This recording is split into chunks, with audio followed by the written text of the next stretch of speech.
Apakah kamu merasa lelah bekerja keras tapi hasil keuanganmu tetap pas-pasan? Pernahkah kamu merasa walaupun sangat pintar, saldo rekeningmu tidak menunjukkan betapa hebatnya dirimu? Nah, kamu tidak sendirian. Banyak orang yang merasa terjebak dalam siklus ini. Ternyata, sukses finansial bukan semata soal kecerdasan, melainkan cara kamu mengelola kebiasaan uangmu. Kabar baiknya, memahami dan mengubah kebiasaan itu jauh lebih mudah dari yang kamu kira. Di video ini, aku akan membagikan 18 pelajaran utama tentang uang dari buku Morgan Housel, The Psychology of Money, yang bisa membantumu mencapai kesuksesan finansial. Setelah menonton, kamu akan tahu bagaimana menghindari kesalahan umum, mengukur keberhasilan finansial, dan meraih kemerdekaan finansial. Jadi, jangan lupa subscribe channel ini, dan mari kita mulai perjalanan menuju kebebasan finansial. Pelajaran pertama yang perlu kita pahami adalah tidak ada yang gila dalam hal uang. Setiap orang punya pengalaman dan sudut pandang unik tentang uang, yang dipengaruhi oleh latar belakang, keluarga, dan pengalaman pribadi. Apa yang menurut satu orang cukup, bisa jadi terlalu sedikit bagi orang lain. Penting untuk diingat bahwa tidak ada satupun cara yang benar dalam mengelola keuangan. Yang terpenting adalah menemukan strategi yang sesuai dengan nilai-nilai, tujuan, dan strategi kamu sendiri. Jangan tinwet pekpon ingin mendikte mana kamu harus mengelola keuangan. Seringkali kita melihat kesuksesan seseorang hanya dari hasil akhirnya, tanpa menyadari peran keberuntungan dan risiko di baliknya. Ambil contoh Bill Gates, pendiri Microsoft. Dia beruntung mendapatkan akses ke komputer sejak usia muda, memberinya keunggulan yang sulit ditandingi. Namun keberuntungan saja tidak cukup. Bill Gates juga mengambil risiko besar dengan keluar dari Harvard untuk fokus membangun Microsoft. Kesuksesannya adalah kombinasi dari kerja keras, visi yang jelas, dan juga faktor invented dan inovasi. Pernahkah kamu merasa, jika saja aku punya uang lebih banyak, maka aku akan bahagia? Ini adalah jebakan tak pernah cukup yang sering menjerat banyak orang. Kita selalu merasa kurang, selalu membandingkan diri dengan orang lain yang terlihat lebih sukses. Kebahagiaan finansial bukanlah tentang berapa banyak uang yang kamu miliki, melainkan bagaimana kamu mensyukuri apa yang ada. Fokuslah untuk membangun kehidupan yang bermakna dan penuh dengan pengalaman berharga, bukan terjebak dalam perlombaan materi yang tak ada habisnya. Chapter 4. Bunga majemuk sering disebut sebagai keajaiban dunia ke-8. Mengapa? Bayangkan kamu menginvestasikan 1 juta rupiah dengan bunga majemuk 10% per tahun. Di tahun pertama, kamu akan mendapatkan 100 ribu rupiah. Di tahun kedua, bunga yang kamu dapatkan bukan lagi 100 ribu rupiah, melainkan 110 ribu rupiah. Karena bunga dihitung berdasarkan modal awal ditambah bunga tahun sebelumnya. Inilah kekuatan bunga majemuk. Semakin lama kamu berinvestasi, semakin besar keuntungan yang kamu dapatkan. Mulailah berinvestasi sejak dini, biarkan uangmu bekerja untukmu, dan saksikan keajaiban bunga majemuk bekerja dalam jangka panjang. Chapter 5. Membangun kekayaan membutuhkan keberanian untuk mengambil risiko. Tapi, untuk mempertahankan kekayaan, kita butuh kehati-hatian. Banyak orang yang berhasil membangun bisnis dari nol, namun kehilangan segalanya karena keputusan investasi yang buruk atau gaya hidup yang konsumtif. Penting untuk menemukan keseimbangan antara keberanian dan kehati-hatian. Jangan takut mengambil risiko, tapi pastikan risikonya terukur dan sesuai dengan profil risikomu. Selalu diversifikasi portofolio investasimu, dan jangan menaruh semua telur dalam satu keranjang. Chapter 6. Kejadian langka, seperti pandemi global atau krisis ekonomi, bisa terjadi kapan saja dan membawa dampak besar pada keuangan kita. Namun, di balik setiap krisis, selalu ada peluang. Ambil contoh Walt Disney. Ketika dia memulai karirnya, Amerika sedang dilanda depresi hebat. Alih-alih menyerah, Walt Disney justru melihat peluang dan menciptakan kerajaan hiburan global yang dicintai hingga saat ini. Pelajaran yang bisa kita ambil adalah, selalu siap menghadapi ketidakpastian, fleksibel dalam beradaptasi, dan jangan biarkan rasa takut menghentikan langkahmu. Chapter 7. Kebebasan finansial bukan hanya tentang memiliki banyak uang, Ini tentang memiliki kendali atas waktu dan pilihan hidupmu.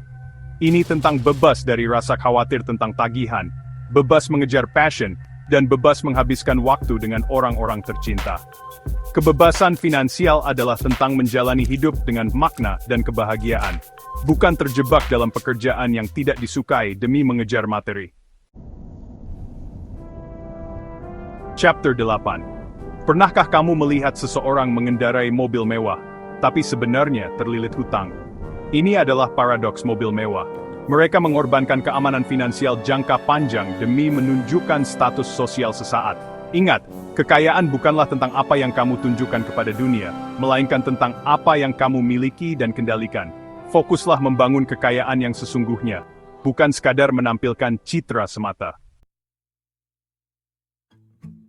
Chapter 9. Di era media sosial ini, mudah sekali terjebak dalam perbandingan sosial. Kita seringkali hanya melihat sisi gemerlap kehidupan orang lain, tanpa menyadari perjuangan, kegagalan, dan pengorbanan di baliknya. Kekayaan yang sesungguhnya adalah apa yang tidak tampak: rasa syukur, hubungan yang kuat, kesehatan yang baik, dan ketenangan pikiran. Ingatlah bahwa setiap orang punya perjalanan hidup yang berbeda. Fokuslah pada perjalananmu sendiri dan bangun kehidupan yang benar-benar kamu inginkan. Chapter 10. Menabung seringkali dianggap membosankan dan tidak menyenangkan. Padahal, menabung adalah pondasi utama dalam membangun kekayaan dan rasa aman finansial. Ini bukan berarti kamu tidak boleh menikmati hidup, tapi lebih kepada membuat pilihan cerdas tentang apa yang benar-benar membuatmu bahagia.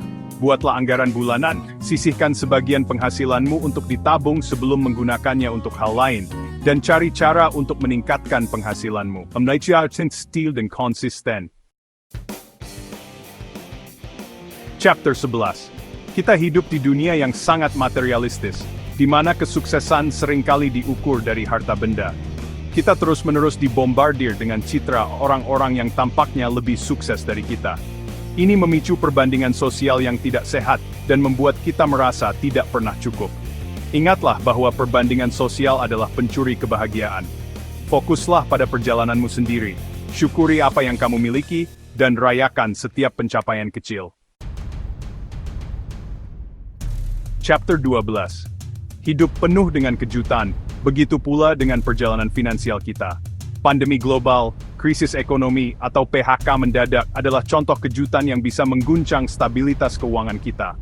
Penting untuk selalu siap menghadapi kejutan yang tak terduga. Miliki dana darurat yang cukup untuk mengcover biaya hidup selama 3-6 bulan. Asuransikan diri dan aset berhargamu. Dan selalu update dengan informasi terkini seputar ekonomi dan keuangan.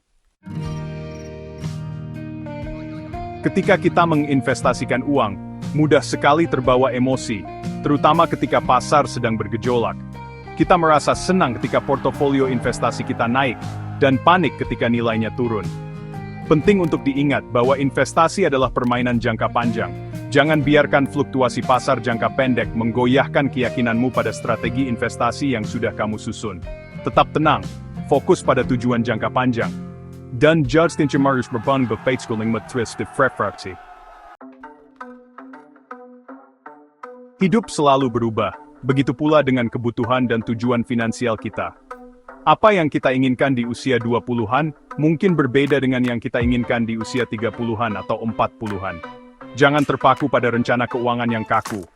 Teruslah evaluasi dan sesuaikan strategi keuanganmu, agar selalu relevan dengan situasi dan tujuan hidupmu yang berkembang.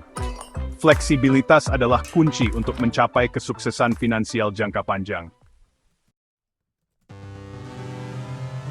Dalam dunia investasi, ungkapan high risk, high return memang benar adanya. Setiap peluang keuntungan pasti disertai dengan risiko tertentu.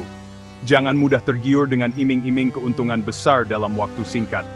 Pastikan kamu memahami betul risiko yang terkait dengan setiap instrumen investasi. Lakukan riset yang mendalam, konsultasikan dengan penasihat keuangan profesional, dan jangan pernah menginvestasikan uang yang tidak sanggup kamu relakan hilang. Di era informasi ini, kita dibanjiri dengan berbagai macam nasihat keuangan, baik dari internet, media sosial, teman, maupun keluarga. Penting untuk menjadi pemikir kritis dan mandiri dalam hal keuangan. Jangan mudah terpengaruh oleh tren investasi, skema cepat kaya, atau nasihat dari orang yang tidak memiliki kredibilitas. Kenali kondisi keuanganmu sendiri, tetap berpegang pada strategi yang sudah kamu susun, dan jangan biarkan emosi mendikte keputusan finansialmu. Manusia cenderung lebih mudah mengingat hal-hal negatif daripada yang positif. Pesimisme seringkali terlihat logis dan meyakinkan, tetapi bisa menjerumuskan kita pada keputusan yang merugikan jangka panjang. Misalnya, rasa takut akan resesi bisa membuat kita menunda investasi atau menjual aset di saat yang tidak tepat. Penting untuk menyeimbangkan antara kewaspadaan dan optimisme. Kita hidup di dunia yang penuh dengan cerita. Cerita tentang kesuksesan instan, strategi investasi rahasia, atau kiat cepat kaya.